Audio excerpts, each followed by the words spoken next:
the first thing I noticed was the silence in my mailbox. Not the ordinary quiet of paper waiting to be gathered, but a kind of emptiness that felt intentional, like someone had held their breath inside it. I stood there on my front stoop with my slippers half on and my cardigan hanging open, one hand braced on the railing because my knees are not the faithful friends they used to be. And I actually listened for the familiar whisper of envelopes shifting, for the soft scrape of glossy flyers and church bulletins and the local grocery circular that always smells faintly of ink and onions. Nothing. My little house sat the way it always sat, modest and square, tucked among dogwoods and tall pines that lean like old men gossiping. The wind carried the damp sweetness of early spring, the earth waking up, the porch boards cool under my feet. Everything looked normal. That was the frightening part. Because the world can look normal even when the center of it has been quietly removed. I didn't panic then. I didn't know too. I'd been a woman built on routines. In my kitchen, the kettle had its place. The sugar bowl had its place. I had a place to write here, in this narrow life that I kept stitched together with thread and habit and small acts of care. At 78, you don't ask for much. Your wants shrink down to things you can carry, a warm mug, a phone call that doesn't feel rushed, a photograph mailed in an envelope with a child's handwriting on the back. The kind that slants a little because their hand is still learning how to hold the world steady. For years, my son's family arrived in my life as mail and pixels, a Christmas card with everyone wearing matching sweaters, a birthday text with a balloon emoji, a quick video call on holidays where the children waved and then disappeared, and I talked to the ceiling fan because my son never held the phone quite right. I accepted it. I told myself, this is what love looks like now. Zol, digital, busy. Love squeezed into the cracks between meetings and soccer practice. And still, I kept sending the old-fashioned proof of devotion. I mailed things, cards, a $10 bill for the little one's tooth fairy fund, a 50 tucked into a birthday card because 12 is a hinge age, isn't it? The age when boys start standing straighter, when their voices begin to change like weather. I thought, let him feel the weight of it in his palm. Let him buy something he wants without asking. Let him know someone sees him becoming. His name was Jonah. My grandson. He had my son's eyes but softer, like there was a gentleness trying to survive in him. I remember him at 4, kneeling in my garden with dirt up to his wrists, talking to my tomato plants as if they were shy animals. Come on, he'd whispered. You can do it. He was the kind of child who encouraged living things. Those are rare. I stood in the pharmacy card aisle for a long time that year, the fluorescent lights turning everyone's skin a little tired and pale. I ran my fingers along the spines of cards like they were books, each one promising the same bright, silly happiness. I didn't want silly. I didn't want a cartoon dog in sunglasses. I wanted something that matched the boy and the moment. I chose a card with a photograph of a lake at dawn, water still as glass, the sky just beginning to blush. It looked like the world holding its breath before it speaks. At home, I wrote slowly, not because I couldn't write fast, but because I've learned that words are like seeds. They need intention. 12, I wrote. A good age. A brave age. I hope you keep your kind heart even as you grow. I signed it the way I always did. Love. Grandma June. The ink was blue, my favorite. Blue feels honest. Black feels like paperwork. I tucked a crisp 50 inside, pressed the flap closed, and smoothed the envelope with my palm. It made that faint paper sigh that always comforts me, the sound of something being prepared carefully, like a bed turned down for a guest. I addressed it to the house in Charlotte. The one I'd visited twice and memorized the way you memorize the route to a hospital by repetition and worry. I even added the little apartment number and the zip code I could recite without looking. Then I walked it down the street because my doctor says, my heart needs movement and my spirit needs sunlight, and I like the ritual of letting my hand release something into the world. The post office was only 6 minutes away, and the clerk there, a boy with freckles and a kind face, nodded when he saw me. Morning, Ms. June, he said, like my name still mattered. I slid the envelope into the slot. It vanished with a soft thump, swallowed by the system I had trusted my whole life. A week later, the envelope came back like a boomerang thrown by a cruel child. It was waiting in my mailbox with my own handwriting on it, my own careful address, my own stamp in the corner, like an accusation. There was a yellow label slapped across the front, bright as a warning sign, undeliverable as addressed. Beneath it, in a stamped purple that looked bruised, the words, no forwarding order. For a second, I stood there holding it like it was a dead bird. I read it again, as if the letters might rearrange themselves into something kinder if I stared long enough. Undeliverable. No forwarding order. Those are ordinary words, the kind that live in the background of the world, like utility bills and weather reports. But when they were written on the envelope meant for my grandson, they turned into something else. A verdict? A message that didn't come from the post office at all. A message from my own blood. My first instinct was to laugh. That brittle little laugh older women do when the world gets ridiculous. I thought maybe they'd changed carriers, maybe someone made a mistake. My son, Nathan, was organized.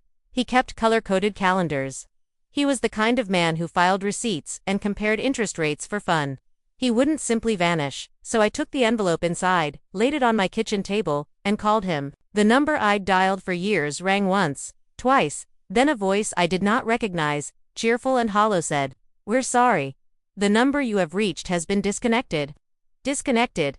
I sat back as if the air had pushed me. I called again because disbelief is a stubborn thing. Same voice, same finality. I tried my daughter-in-law, Kendra. The same. Disconnected. I looked at the envelope again. The yellow label seemed louder now. I could hear it. I could almost smell it, glue and paper and rejection.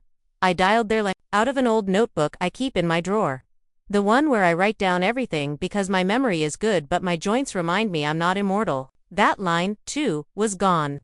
Dead as a snapped branch. In the quiet after, my house sounded different. The refrigerator hummed like it was thinking. The clock ticked with a stern patience. My sink dripped once. The sound felt like a footstep. I should tell you something about old age. People think we become fragile. Some of us do, physically. But emotionally we have weathered so much that we can recognize a storm long before the first drop falls. We know the shape of betrayal, the way sailors know the shape of waves. My heart didn't shatter in that moment. Not yet, it went still. For 2 days, I walked around my home as if I was in someone else's life. I watered my plants because that's what I do. I folded laundry. I watched birds on the feeder. There, bright little bodies, hopping and pecking as if the world had not shifted under my feet. I picked up the returned envelope and put it down again. Picked it up, put it down. Like a person touching a bruise to see if it's real. On the 3rd day, I stopped waiting for them to explain themselves. I've lived through things that did not come with explanations. I buried my husband, Tom, 21 years ago after a stroke that took him in one terrible afternoon. He'd been laughing, then he wasn't. Life has never been obligated to make sense. I learned that early. But family is supposed to give you a warning, a note, a goodbye scribbled on the edge of a napkin, if that's all they can manage.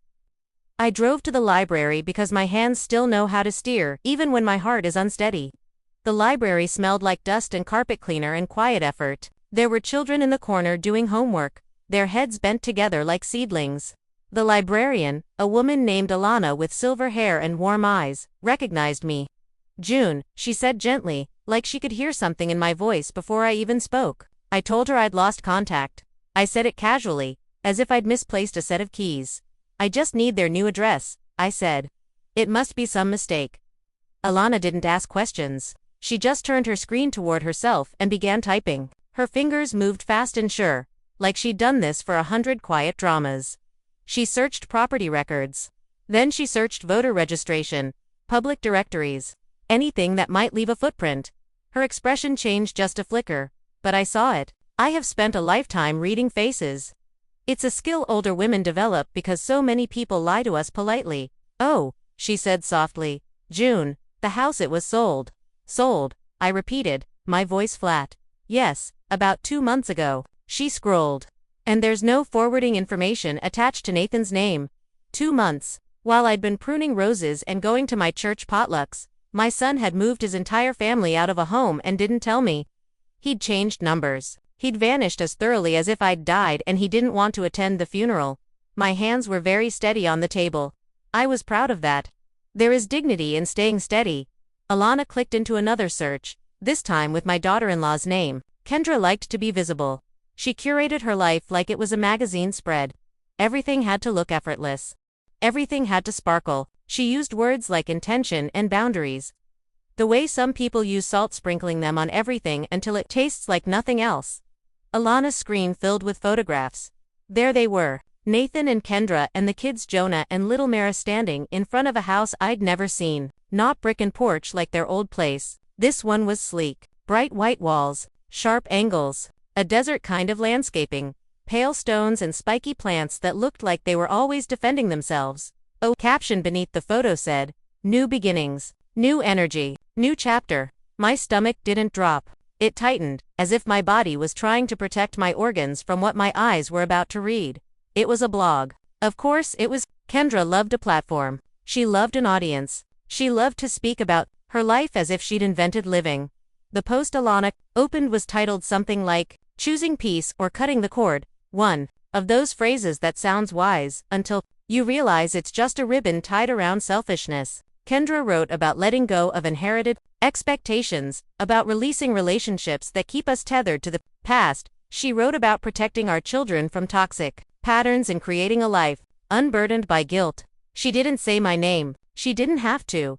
I was the unnamed weight, the old obligation, the person who sent cards and checks and reminders that life is not just forward motion but roots. She had erased me with vocabulary.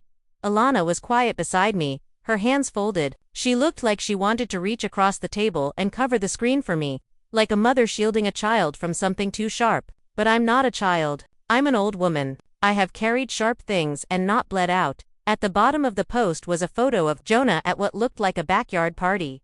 Balloons, new friends, a cake with a bright modern design, the kind you order online. Jonah was smiling, but it looked practiced, like he'd been told to stand still and show his teeth. Kendra's caption said, "Celebrating 12 with our chosen family. No strings, just love.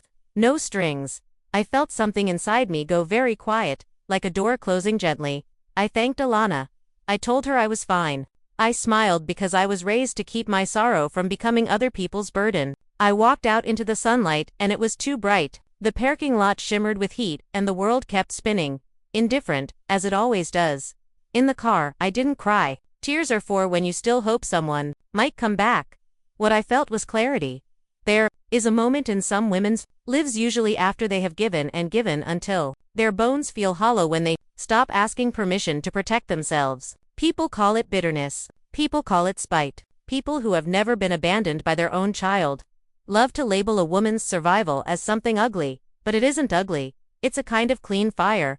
When I got home, I placed the returned birthday card on my kitchen table and sat across from it. The envelope looked innocent. Cream paper, blue ink, a stamp with a little flag. And yet it was evidence. It was proof of a deliberate choice. This wasn't a forgotten phone call or a missed holiday. This was a full-body erasure. I opened a drawer and took out the folder with my important papers, my will, my trust, the tidy documents that represent a lifetime of careful saving. I wasn't wealthy. I didn't have yachts or vacation homes, but I had my house, paid for. I had my husband's pension. I had savings I'd built slowly, like laying stones one by one, year after year. I had the kind of security that comes from being careful and not buying things just because other people do.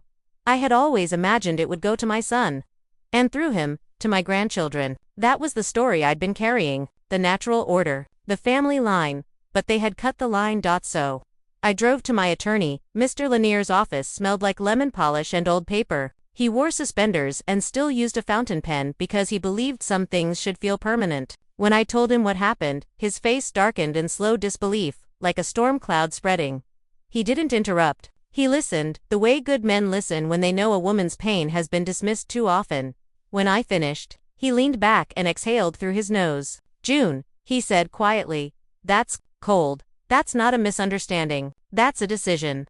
"Yes," I said, "and I've made one too." I told him I wanted Nathan and Kendra removed from everything. No inheritance. No beneficiaries. No, in case of I wanted the door shut and locked. He nodded, then hesitated. "People like them," he said carefully. "They'll come running when there's money involved. They may try to contest. They may claim you weren't of sound mind." I smiled, but it wasn't a friendly smile. It was the smile of a woman who has been underestimated by youth and arrogance her whole life. "Then let them claim," I said. "I'm very sound. I'm just done." He tapped his pen against his desk. "We can make this ironclad," he said, "but I'd advise one thing. Documentation. A clear record. A statement of intent. Not emotional, just factual." So we made it factual. He drafted amendments and affidavits. He had me sign in front of witnesses. He recorded my reasoning in calm, sober language. No contact, deliberate severance, no forwarding information provided, beneficiaries removed by choice. He suggested publishing a notice in the local paper where they lived, now some small legal announcement that might feel old-fashioned but carries the weight of public record. A notice is like a bell rung in a town square. You can pretend you didn't hear it, but it still echoes. While he worked, I sat in my car and watched people walk past the courthouse with coffee cups and confident steps, life marching, and inside me, a new kind of strength was assembling itself. That night, I sat on my bed and stared at the photograph on my nightstand. Nathan, at 10 years old, missing his front teeth, holding a fish he'd caught with Tom. His face was pure triumph. I remembered the smell of lake water on his hair, the way his small hand had gripped mine crossing the dock. I remembered the boy he was, and I mourned him like he'd died, because the man he became had killed him. My phone rang the next day. It was my nursing home's number. I used to work there as a volunteer after Tom died, reading to residents, bringing flowers, sitting with people who didn't have visitors. After my fall last winter, my doctor convinced me to move into their assisted living wing temporarily until you're steady again. Temporary turned into months. The staff were kind. The meals were bland. The hallway smelled faintly of antiseptic and overcooked carrots. But there was safety there, and at my age, safety is a language your body insists on speaking. They were calling about my room. Insurance papers. A routine question. But the sound of that place, its buzzers and soft-voiced nurses reminded me of something. We all end up somewhere like that if we're lucky. We all end up needing people. We all end up hoping someone will show up. Nathan had decided not to show up. I hung up and sat very still. Then I did something I hadn't done in years. I called Elise. Elise was Nathan's first wife. Yes, there was a first wife. People forget that part because Nathan doesn't like to talk about it. It doesn't fit his curated life. But before Kendra and her smooth hair and her sleek house and her new energy, there was Elise, soft-spoken, steady, the kind of woman who remembers birthdays without announcing it online. Elise and Nathan had 2 children before he left. My older grandchildren, Micah and Tessa. It's strange how time erases certain relationships from the public story while they remain vivid in the private heart. I hadn't seen Micah and Tessa in years, not really. Elise sent a photo at Christmas sometimes, a brief note. I'd send a card back and a small check because I never stopped being their grandmother, even if Nathan stopped being their father. I found Elise's number in my old address book and stared at it for a long time before dialing. My fingers trembled, not from fear. Exactly, from the weight of what it meant to reach across a wound. She answered on the second ring. Hello. Her voice was older than I remembered, threaded with fatigue, but still warm. Elise, I said. There was a pause. Then, June. Oh my goodness. Are you okay? That question cracked something in me, not because it was dramatic, but because it was simple. Concern without agenda. I'm all right, I said, and my throat tightened. I needed to talk to you. We spoke for a long time. I told her about the returned card, the disconnected numbers, the blog post that had turned abandonment into a lifestyle choice. I didn't embellish. I didn't curse. I just laid the facts down one by one like stones. Elise listened. When I finished, she exhaled slowly, and I heard anger in the silence she held. I'm so sorry, she said. That's cruel. I knew he could be selfish, but June, you didn't deserve that. No one had said it so plainly to me in years. You didn't deserve that. I asked about Micah and Tessa. Her voice softened. Micah's 19 now, she said, a hint of pride shining through the tiredness. He's in community college, studying HVAC. He works evenings. He's saving for his own truck. She laughed softly. He wants everything to be his. He's stubborn like his father, but in a better way. And Tessa's 17. She's brilliant, quiet. She's been helping me at the salon on weekends. Elise hesitated, then admitted, it's been hard, June. I've been managing, but it's hard. Hard. The word fell into the space between us like a pebble into deep water. Elise didn't ask me for anything. She didn't hint.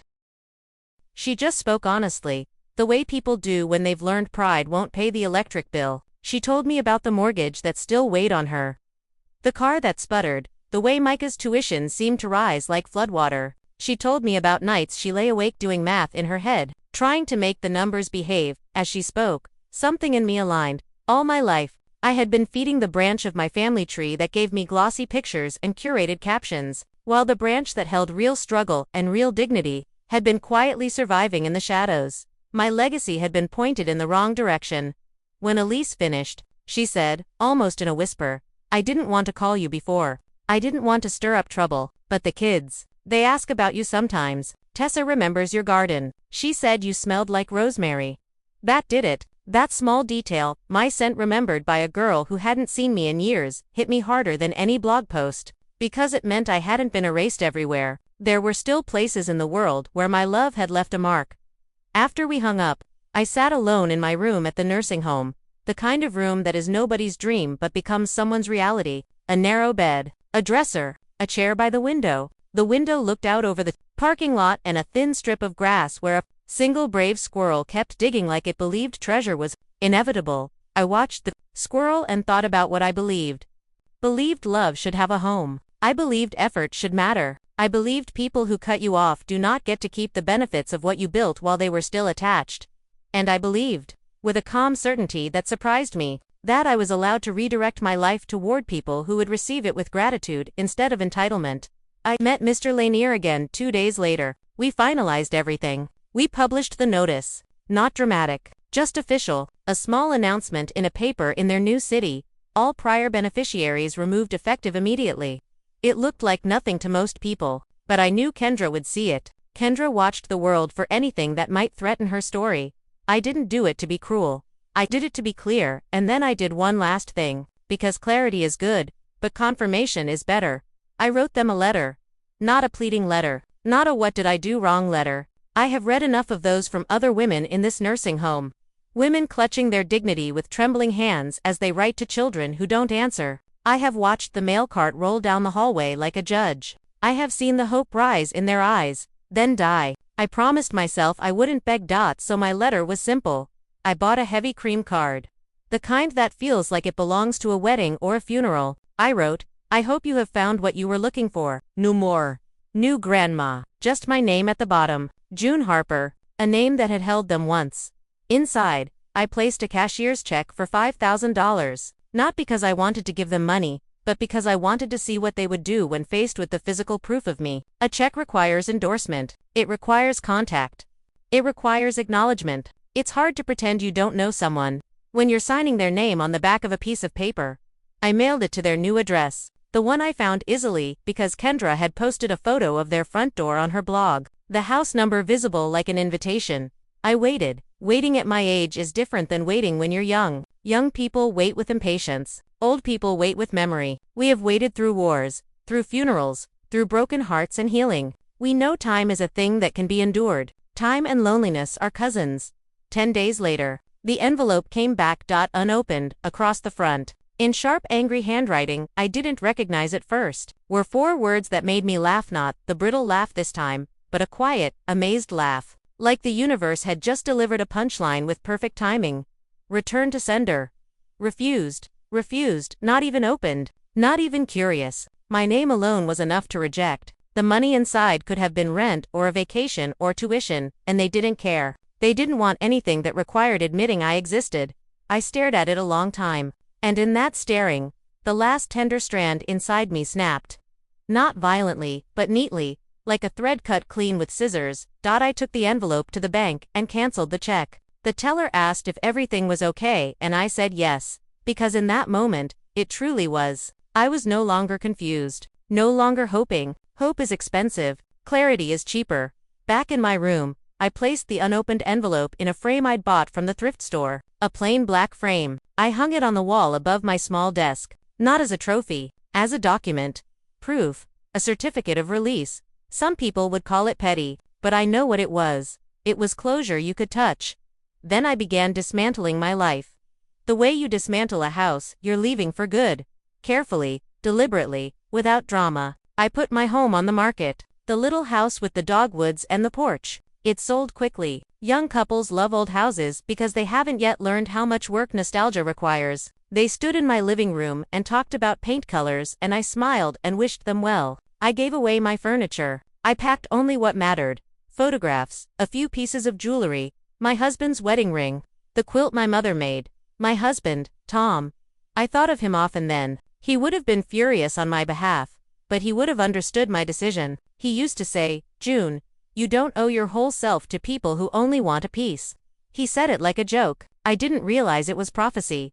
When the sale was complete, Mr. Lanier helped me consolidate everything. The proceeds, the savings, the pension, a lifetime turned into a number on a cashier's check. It felt strange to hold so much of my life in one envelope. It felt like holding your own heartbeat in your hands.